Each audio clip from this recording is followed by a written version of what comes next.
faire un suivi sur le sol, la mûre et aussi la flore pour améliorer ça. Deuxièmement, il faut aussi un savoir-faire de fermier. Donc c'est lui en fait qui va décider quand mettre les vaches dans l'air, on va dire dans l'infrastructure. Donc pour allonger la saison de pâturage, il te faut en fait des chemins qui mènent vers ton parcellaire. Donc ça c'est très important. Pour moi non, mais c'est quand même très important qu'on y réfléchit avant de mettre le robot de traite en place. Normalement, si la ration est équilibrée, si l'herbe est équilibrée, il n'y a pas besoin d'adapter juste en quantité, en masse on va dire.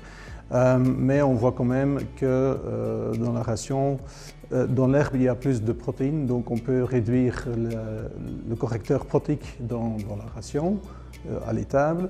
Si l'herbe ne contient pas suffisamment de structure, on peut aussi rajouter de la structure dans la ration à l'étable. Mais après, c'est en fonction du taux d'urée et la consistance et la couleur des bouses qu'on peut adapter.